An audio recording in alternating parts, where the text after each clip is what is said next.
I'm Russell Woodruff from Redlands City Devils, and you're watching the Hyundai Queensland State League. Welcome to the Hyundai Queensland State League Highlights Show, brought to you by Hyundai, Red Rooster and Football Queensland.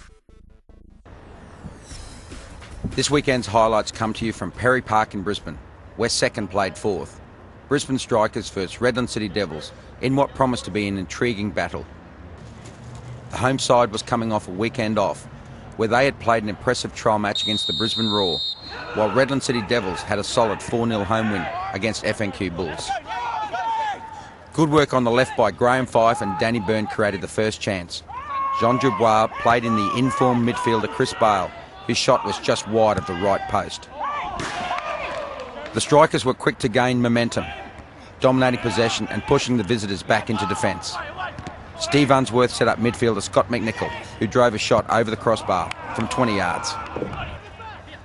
Then Unsworth, desperate to keep possession after going to ground, managed to flick a pass to Shea Hughes, who found Musson to his left. Mitch O'Brien quickly closed the angle down, and his shot came back off the upright.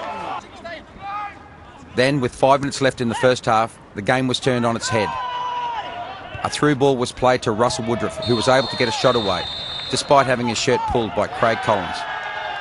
Referee Nathan McDonald, though, deemed the foul sufficient to show Collins a red card. The resultant free kick was wasted, as 3 shots on goal were blocked by the Strikers' defence. The half-time whistle saw both teams with plenty to think about, and no score on the board. For the second half, Strikers immediately made a tactical change, with Adam Webber being brought on to cover for Collins' earlier dismissal. Redlands began the second half in positive fashion, resulting in Matt Sieb setting up winger Wayne Knipe. He cut in field past Michael Butters to unleash a right foot shot. Despite being a man down, the Strikers continued to dominate possession. Here a Warren Moon corner saw a header hit the post. With time running out, the Strikers kept attacking, looking for the winner.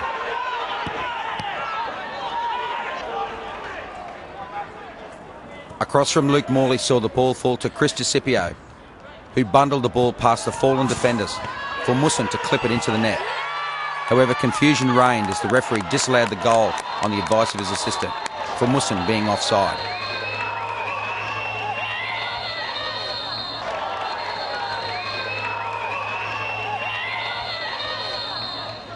Vehement and heated protests from Morley saw him receive his second yellow card of the match, and the resultant red saw the Strikers reduced to 9 men. Before the match could continue, referee Nathan McDonald also showed a red card to Warren Moon, making him the 3rd dismissal of the evening.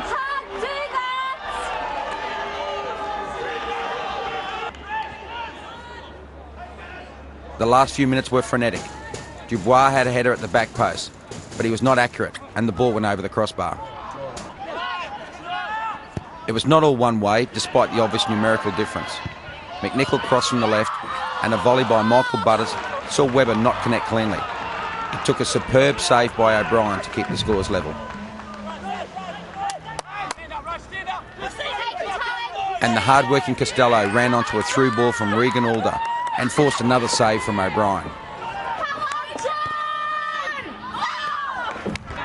The Strikers then were forced to defend with all their will.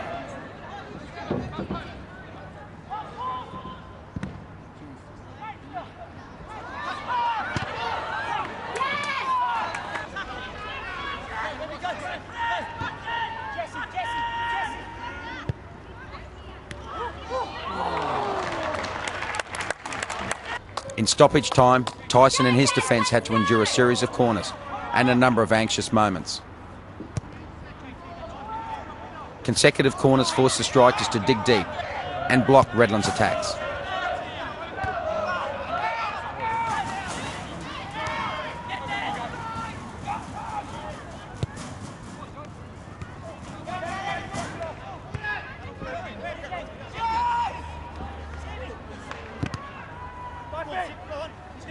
They held on, and the full-time whistle brought an end to proceedings and the first 0-0 draw of the season. And afterwards we spoke to both coaches to get their views. Yeah, the wash-up of the game for us is that I've never been more proud of a group of players than I am tonight. I know I haven't had the longest of coaching careers, but the determination, the character, the willingness to work hard for each other, the ability to apply instructions was fantastic tonight. Obviously in the second half, where we were outnumbered, 11 against 10, 11 against 9, 11 against 8.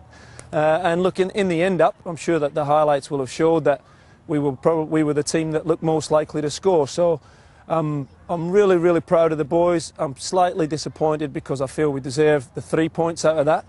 I've said up until tonight that we needed to win all 6 of our last games to win the championship, but maybe, just maybe, that point under that circumstances tonight will be enough if we can manage to win the next 5. So I'm very happy. Okay, first of all, I have to congratulate the strikers. I thought they stuck to the guns manfully and obviously kept us scoreless. Having said that, that's the worst disappointments I've had for this season. To have that many players extra and not be able to capitalise is really disappointing. And the players know my feelings now because I've just vented my spleen in the dressing room. And to all the round 17 results. Logan United and Sunshine Coast FC played out a 2-2 draw, with an early goal from the informed Jai Cross getting the visitors on their way, before Logan equalised through Cameron Hunt in the second half. Korean import Oh Kyun Gong gave Sunshine Coast the lead with 10 minutes to go, but another late goal from Remo Buse ended the score at 2-2. NQ Razorbacks drew 1-1 with Whitsunday Miners in Townsville. Whitsunday drew first blood when Michael van Mullenbroek headed home at the far post in the 23rd minute. However, 3 minutes into the second half, Joshua Searle's 7th goal of the season brought the scoreline level. Neither side was able to produce another goal, and the game ended 1 apiece. A last-minute goal from substitute Laurie Stevenson gave Bundaberg Spirit their first point in the 2009 competition against the Queensland Academy of Sport. After a goalless first half, Matt Thurtell found the back of the net for QAS in the 64th minute, sending a free kick sailing into the back of the net.